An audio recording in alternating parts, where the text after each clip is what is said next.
City India news Telugu, ఇది చీకటి వెలుగు. వార్డులలో వివిధ రకాల అభివృద్ధి పనులకు ప్రారంభోత్సవం చేసుకున్నాం. దాదాపుగా 2 కోట్ల రూపాయల వర్క్స్ కంప్లీట్ చేసుకొని సీసీ రోడ్లు కావచ్చు, అలాగే మహిళా సంఘాల బిల్డింగ్ కావచ్చు, లైబ్రరీ కోసం నిర్మాణం చేస్తున్న బిల్డింగ్స్ కావచ్చు, అన్నీ కూడా 2 కోట్ల రూపాయల పనులు మేము ఈరోజు ప్రారంభం చేసుకున్నాం. మొత్తం ఈ ఒక్క సంవత్సరంలో దాదాపుగా లెక్కలు తీయమని మా చైర్మన్ గారికి చెప్తా ఉన్నాం.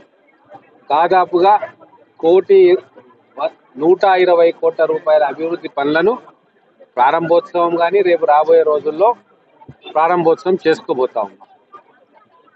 అందుకే మహబూబ్ నగర్ ప్రజలకు నేను ఒకటే చెప్తా ఉన్నాను, మేము సైలెంట్గా పనిచేసే కార్యకర్తలం, ప్రజలకు సేవకులం. మా పనితీరు ప్రత్యక్షంగా చూపదలుచుకున్నాం తప్ప ఇల్లెక్కి లొల్లి చేసి మేము ఇది చేసినాం అది చేసినామని చెప్పే ఆనవాయితీ మా కాంగ్రెస్ ప్రభుత్వానికి కానీ మాకు కానీ లేదు. మా కొత్త చైర్మన్ గారు ఎన్నుకున్న తర్వాత నుంచి దాదాపుగా ప్రతి నెలకు ఒక కౌన్సిల్ మీటింగ్ పెట్టుకుంటా ఉన్నాము. ఆ వార్డులలో గల ముఖ్యమైన పనులన్నీ కూడా ఒక్కొక్కటిగా క్లియర్ చేసుకుంటూ వస్తూ ఉన్నాం. ఇంకా ఒక కౌన్సిల్ మీటింగ్ పెట్టుకునే అవకాశం మాకుంది. ఖచ్చితంగా ఆ కౌన్సిల్ మీటింగ్ కూడా తొందరలో పెట్టుకొని మరో 25-30 కోట్ల రూపాయల వర్క్స్ని మేము వార్డులకు శాంక్షన్ చేయించుకుంటాం. ఇది ప్రజాప్రభుత్వం. ప్రజలకు ఎక్కడ ఏ అవసరం ఉన్నా మేమే ప్రత్యక్షంగా పోయి చూసి ఆ పనులను కౌన్సిల్ రూపంలో పాస్ చేసుకొని పెట్టుకుంటున్నాం. ఇక్కడ ఏ పార్టీ అని కానీ ఏ పార్టీ నుంచి ఏ కౌన్సిలర్ అని కానీ మేము భేదాభిప్రాయం చూపిస్తలేము. నేను కానీ మా చైర్మన్ గారు కానీ మొత్తం మహబూబ్ నగర్ పట్టణంలో సమగ్రమైన అభివృద్ధి జరగాలని చెప్పి మేమందరం కూడా కోరుకుంటా ఉన్నాం. అలాగే నిన్న ముఖ్యమంత్రి గారిని కూడా కలవడం జరిగింది.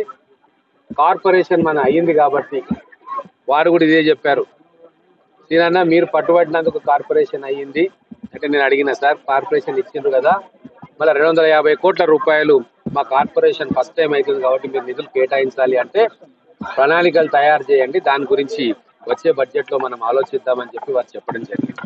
కాబట్టి మహబూబ్ నగర్ పట్టణ ప్రజలకు మీ ద్వారా నేను తెలియజేస్తున్నది ఏంటంటే, కార్పొరేషన్గా మనం తీసుకొని పట్టుబట్టి ముఖ్యమంత్రి గారిని ఒప్పించి మనం కార్పొరేషన్ తీసుకొని రావడంతో మనకు బడ్జెట్ 4 ఇంతలు పెరిగే అవకాశం ఉంది వచ్చేసారి.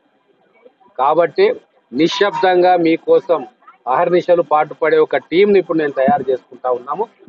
దయచేసి మీరు అందరూ గమనించి రాబోయే మున్సిపల్ ఎలక్షన్స్ లో మమ్మల్ని మళ్ళొకసారి ఆశీర్వదించాలని చెప్పి మేము కోరుకుంటా ఉన్నాం.